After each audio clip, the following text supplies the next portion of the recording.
Hello friends.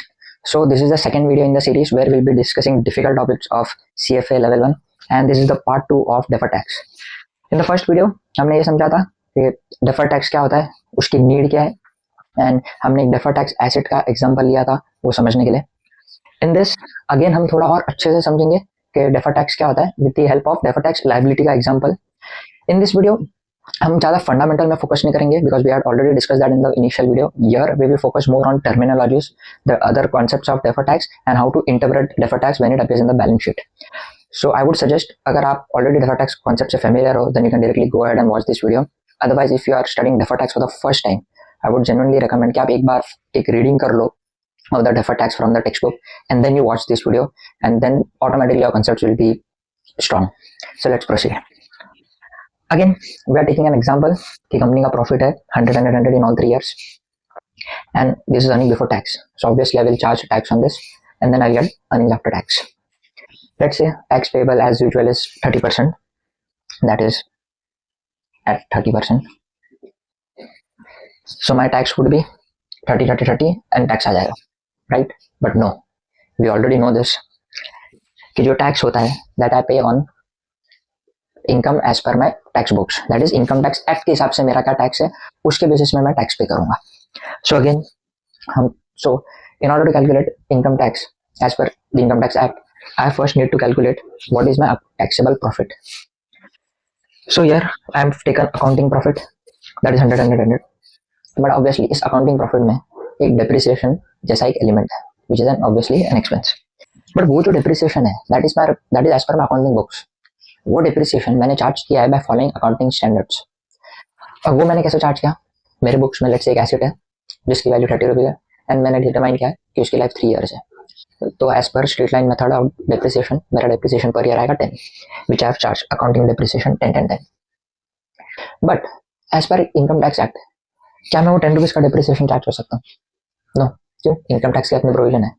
Income tax act क्या बोलता है कि तुम डिप्रिसिएशन चार्ज करो रिटर्न ऑन वैल्यू के हिसाब से, यानी कि फर्स्ट ईयर में डिप्रिसिएशन ज्यादा, सेकंड ईयर में थोड़ा कम, थर्ड ईयर में और कम. So I have assumed for simplicity purposes that my depreciation for 3 years is in the following manner. First year में 15, सेकंड ईयर में उससे कम 10, थर्ड ईयर में उससे कम 5 एंड लाइक दैट पूरी तरह से ऐसे डिप्रिशिएट हो जाएगा. So I think it is clearly familiar to us कि यहाँ पर जो अकाउंटिंग प्रॉफिट है वहां पर मैं अकाउंटिंग डिप्रिसिएशन ऐड करूंगा because that deduction won't be allowed. And मैं इनकम टैक्स का जो डिप्रिसिएशन है वो डिडक्ट करूंगा बिकॉज वो डिप्रिसिएशन वो इनकम टैक्स का डिप्रिसिएशन मुझे डिडक्शन में मिल रहा है. So will add accounting depreciation and I will deduct income tax depreciation. So +10 -15 I will get 95. So this is my taxable profit और टैक्स इस पे लगेगा.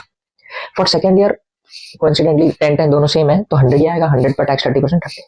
And in the third year I am charging 10% depreciation as per my accounting profit, but income tax के हिसाब से मैं 5 ही करूंगा तो 105 आएगा, उस पर टैक्स लगेगा. तो this is my tax and here we will understand the first concept that is my tax payable. So books में जो आपको दिखाएंगे टैक्स पेएबल और current tax paid that is nothing but tax as per income tax act, that is tax payable. And if I have already paid that tax then उसको बोलेंगे tax is paid और current tax is paid. So वो कितना है 28.5, then it's 30 and then it's 31.5. ठीक है. अब इसके हिसाब से अर्निंग आफ्टर टैक्स कितना आएगा 100 minus 28.5, this will be 71.5, this will be 70 and this will be 68.50. बराबर बराबर. But again in the first video we have understood कि ये जो डिफरेंस है इसको इंटरप्रेट करके इन्वेस्टर क्या सोचेगा कि profits are in decreasing trend, profits धीरे धीरे कम होते जा रहे हैं. But is this the scenario, are profits really falling? No. If you focus on earning before tax my profits are constant. Then don't you think if my profits are constant my profits after tax should also be constant to have a true and fair view so that I can make decision based on that, so that I know कि profits इनके constant and the company is not growing but company is neither declining, which is the case if I see only this thing. So obviously we know this profit is wrong. क्यों ये गलत है? ये गलत नहीं है but this profit shouldn't come here. Why? Because ये जो मैं टैक्स पे कर रहा हूँ ये मैं पे कर रहा हूँ as per my taxable profit which is 95, यानी कि यहाँ पर मैं डिप्रिसिएशन का ज्यादा डिडक्शन ले रहा हूँ 5 रुपीज का. एज पर माई बुक्स मेरा डिप्रिसिएशन 10 ही है, बट यहाँ पर मैं ज़्यादा डिडक्शन ले रहा हूँ. सो डोंट यू थिंक सो मैं डिडक्शन ज़्यादा ले रहा हूँ एंड फ्यूचर में उसी चीज़ का मेरे को डिडक्शन नहीं मिलने वाला है. So there is a liability. एक ऐसा चीज़ का है जिसकी वजह से मेरे को डिडक्शन ज़्यादा मिलकर मैं कम टैक्स पे कर रहा हूँ, एंड जब फ्यूचर में मुझे हट जाएगा तो मुझे ज़्यादा टैक्स पे करना पड़ेगा. So there is a liability in future. So don't you think I should account that liability right now? We will do that only, which is nothing but deferred tax liability. It's a liability, and deferred tax मतलब future में I will have to pay more tax, which is the case, and I am paying more tax. तो उसका मैं deduction अभी दिखा दूंगा, which is minus, ये भी माइनस होएगा. इधर तो कुछ है नहीं, we'll come back to that later. So मैं प्रॉफिट कितना हो जाएगा इधर 70. My profit will be 70. In year 2 तो कुछ है ही नहीं, impact है ही नहीं because my depreciation are same, तो again 70 आएगा. Now coming to year 3, ये बहुत ज़्यादा आ रहा है ना. Now coming to year 3. If you see in year 3, मेरा जो income tax depreciation है that is less, and मेरा जो tax accounting depreciation है that is more. यानी कि यहाँ पर मैं 5 रुपए का कम डिडक्शन ले रहा हूँ, right? But year 3 आते आते मेरा जो एसिड है, जो 30 रुपीज की एसिड है मेरा, वो कंप्लीटली डिप्रिशिएट हो जाता है. That means that asset no longer exist in my books.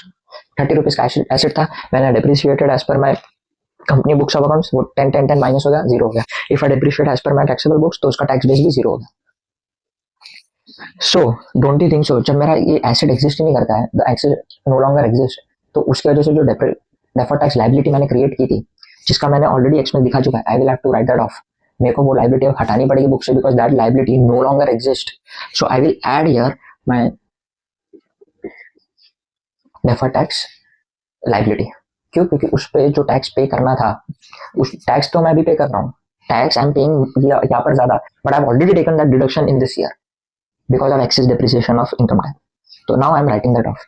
So this will be added. So automatically मेरा डिप्रिसिएशन ऐड होके मेरा नेट प्रॉफिट लास्ट में कितना आएगा 70, which it should be. Why? Because if my profits are constant, don't you think so? My profit after tax should also be constant. यही है, that's it. यही है deferred tax, asset below liability. Now we'll understand some terminologies which will help us in solving it, questions in the exam. वो क्या है? First we will understand the terminology called temporary difference. ये क्या है? If you focus here, you will see कि at the end of the day मेरा total depreciation as per my books या as per my income tax constant है 30. ये जो है ये टेम्परेरी डिफरेंस है. ये जो आया है यहाँ पर 10, यहाँ पर 15, यहाँ पर 10, यहाँ पर 5, ये टेम्परेरी डिफरेंस है. सो deferred tax will come into existence only when there is a temporary differences. Temporary differences in what? Only when there is a temporary differences as per my accounting profit and as per my tax profit. अगर मेरा tax profit and accounting profit एक particular expense या particular income की वजह से अलग है, and that expense और that income is temporary in nature, then deferred tax asset or deferred tax liability will come into existence. Now उस temporary differences दो टाइप के हो सकता है, deductible temporary differences and taxable temporary differences.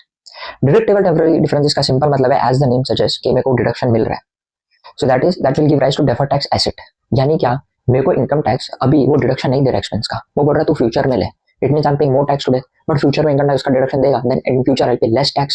So basically deduct कर सकता हूं मैं उस टैक्स, मतलब फ्यूचर में मैं डिडक्शन ले रहा हूं टैक्स का थोड़ा. सो उसको बोलते हैं deductible temporary differences. And second है taxable temporary differences, which obviously suggest it is basically differences due to deferred tax liability.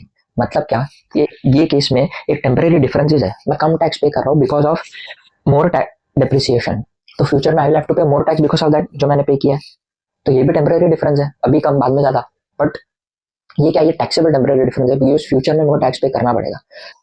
So if there is a taxable temporary difference it means deferred tax liability will come into existence, and if there is deductible temporary difference it means deferred tax asset will come into existence.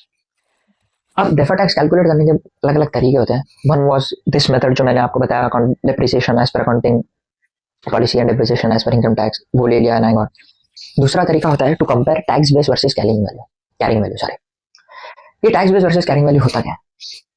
It is nothing but if there is an asset of let's say 30 rupees, उसमें से मैं depreciation minus करता हूँ for year 1, so my carrying value in my books for year 1 is 20 rupees, 30 minus 10, ये carrying value है। जब इसी को मैं उठा के इनकम टैक्स में रखता हूँ 30 रुपीज माइनस इनकम टैक्स का डिप्रिसिएशन 15 रुपीज, तो बैलेंस जो 15 रुपीज बचा उसको बोलते हैं tax base. So basically carrying value in my income tax books are called tax base. So if I compare my tax base and carrying value that is 10 and 15, उसको use करके भी I can calculate deferred tax asset होगा या deferred tax liability. Let us take a different example all together to understand carrying value, tax value क्या होता है, और उसकी वजह से how do I know deferred tax asset होगा या डेफर्ड टैक्स लायबिलिटी आएगा। ठीक है, लेट्स से रिसीवेबल्स है मेरे पास एंड उन रिसीवेबल से मेरे को 100 रुपीज आना है। So I have sold goods and I am suppose to receive 100 rupees for my sales, but उसमें से आई थिंक 20 रुपीज नहीं आएगा। Why do I think 20 rupees नहीं आएगा? प्रोविजन नहीं देते लोग, भाई इंडिया है भाई, वी ऑलरेडी नो, बड़े बड़े धुरंधर बैठे जो पैसा नहीं देते, तो 20 रुपये लेट से नहीं आएगा। So as per my books, accounting books, मैं क्या दिखाऊंगा, मैं दिखाऊंगा carrying value of receivables 100 minus provision 20, मेरा balance carrying value, sorry initial value of receivables 100 minus 20, carrying value of receivables 80 rupees. But income tax क्या बोलता है, तुमको डिडक्शन तभी मिलेगा एक्सपेंस का व्हेन यू एक्चुअली इनकर्ड। ये तो प्रोविजन है, we already discuss in the earlier video, तो उसका डिडक्शन मेरे को मिलेगा नहीं मिलेगा। तो as per my books of accounts, as per my income tax balance sheet, जो मैंने सेल्स किया 100 रुपीज का, क्या मेरे को उसमें डिडक्शन मिल रहा है 20 का? नहीं, तो मेरा कैरिंग वैल्यू कितना दिखेगा? 100 ही दिखेगा।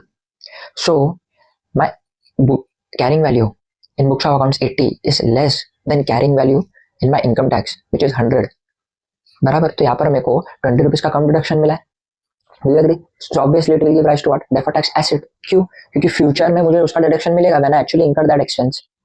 तो इसलिए deferred tax assets will come into picture. In the text, if you will see and compare कैसे, if it's an asset and carrying value is more than tax base, then it give rise to deferred tax liability and vice versa. So let's say liability item है, let's say advance from customer. So as per accounting policy, if you receive advance from customer, it's a liability because you have not performed your obligation, so you cannot show it in your revenue. But as per income tax, let's say as per income tax law, if you have received cash from a customer, even though you have not delivered goods or services, you should recognize it as your income. So अगर मैं जब books balance sheet बनाऊंगा मेरे books मेरे accounting policy के हिसाब से and मेरे इनकम टैक्स के हिसाब से, so as per my accounting policy in my balance sheet there will be carrying value of advance from customer, let's say 1 lakh, because I cannot show that as my revenue, so carrying value, and balance sheet as per my income tax, उसमें जब मैं liability दिखाऊंगा I cannot show revenue from customer because I already show that, I cannot show that as my advance from customer, क्योंकि वो मैंने revenue दिखा दिया based on cash basis, तो मेरा कैरिंग वैल्यू उधर क्या होगा? 0. So in case of liability, if my carrying value is more than tax base, then it will give rise to deferred tax asset. Why? वो income मैंने already recognise कर दी है टैक्स में। अब फ्यूचर में जब मैं एडवांस फ्रॉम कस्टमर को गुड्स दूंगा और सच में रेवेन्यू रिकॉग्नाइज करूंगा, तब मैं इनकम टैक्स में रेवेन्यू नहीं रिकॉग्नाइज करूंगा बिकॉज आई ऑलरेडी रिकॉग्नाइज, तो वहाँ पर मेरा डेफर्ड टैक्स एसेट आएगा, तो फ्यूचर में वो टैक्स पे कम करना पड़ेगा। So that is nothing but tax base and carrying value. Now coming to the last and the most important part, that is valuation allowance and why it makes deferred tax concept important for us, especially important for finance professionals. देखो, if I show something as deferred tax asset because मेरे को future में कम tax pay करना पड़ेगा, it means what I've already said कि मेरे को future में कम टैक्स पे करना पड़ेगा, true, but in real life many a times it may happen that in future आपको जो कम टैक्स पे करना था, जो बेनिफिट लेना था, वो अब करना, वो बेनिफिट अब एग्जिस्ट नहीं करता है, the benefit no longer exist. Let's से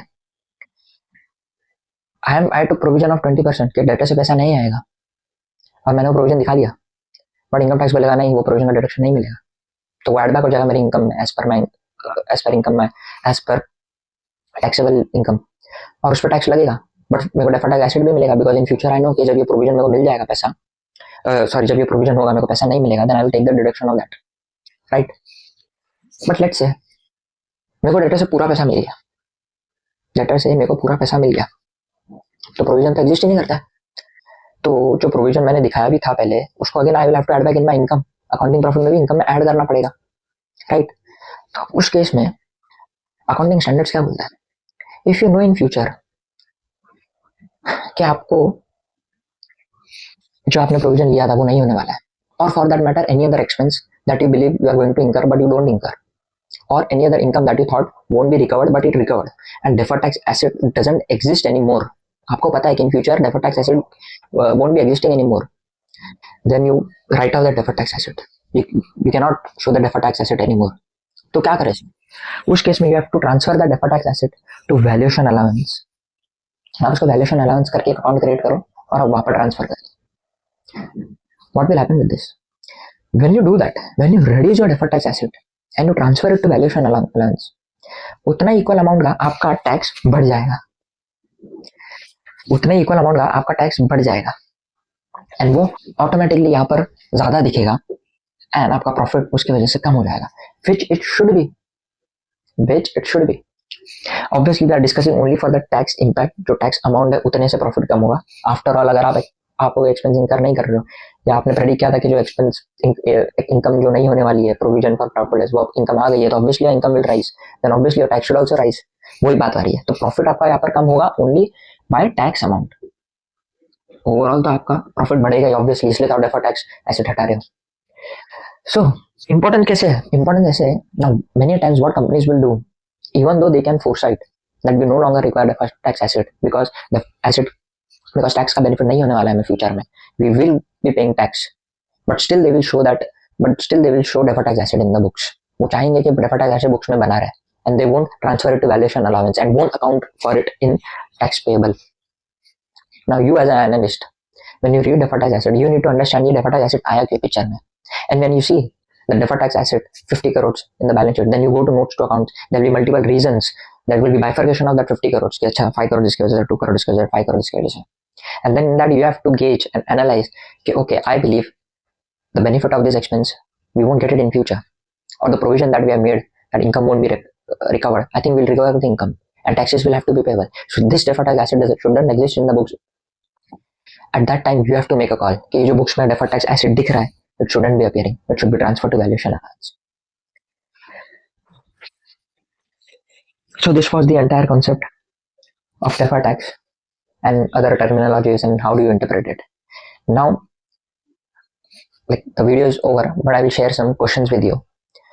The concepts are not numerical but conceptual questions, and if you are able to answer those questions, then it means you have understood the concept.